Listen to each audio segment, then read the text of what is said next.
All right, let's have a little bit of fun and let's take a quick vision test. You'll be amazed what you can learn about your individual brain just based on this 15-second test. So I'm going to show you an image.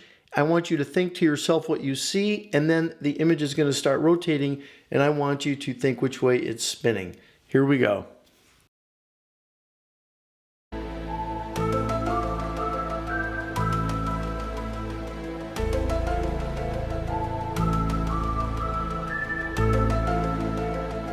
Who here saw a friend from grade school or maybe a family member?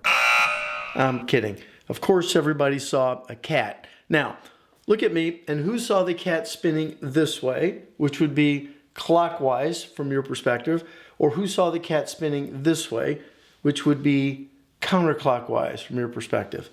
Let's watch it one more time.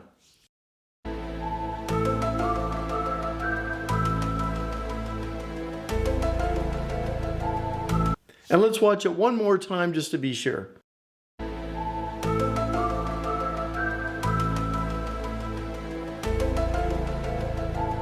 All right, it's amazing what we can learn about our brains based on what we see, but not because which way it's spinning. In fact, you really can't tell which way the cat's spinning because it is just a silhouette.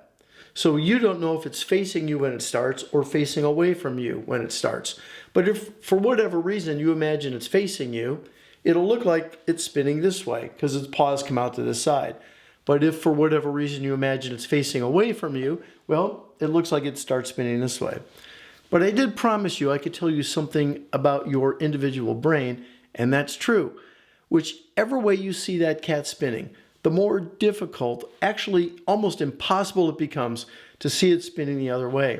Now, I know some of you may have seen it going both ways. That's actually fairly common. But I promise you, you can replay this video, the more you see it spinning, the more locked in your brain is to always see it spinning one way. And I know this is true because I've had people beg me to show it to them 30 times and they cannot see it going the other way. And this helps me understand how people can see the same thing at the same time repeatedly and come away with 180-degree different perceptions of what's going on. And we all know examples of that.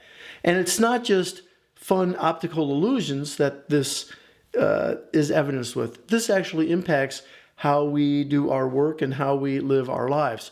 And here's an example of that from history. Obviously, this is a photograph of harvesting ice. And this is how companies used to get ice for people. They'd go out into the winter lakes in Minnesota or North Dakota, and they'd cut blocks of ice, they'd store it, and then they would deliver it to people's homes. And then this happened, industrial ice manufacturing. And then this happened, cool orange refrigerators, or they learned how to make miniature refrigeration and put it into people's homes. But here's the interesting thing.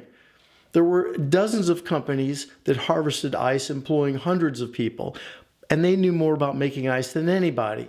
How cold it had to be, where to get the clean water from the lake, how to keep the blade sharp, how to insulate the ice, how to cut it, how to deliver it. But not one of these companies transitioned to become an ice industrial manufacturing company. And they knew more about making ice than anybody. What kind of gases to use, machinery, how to cut the ice.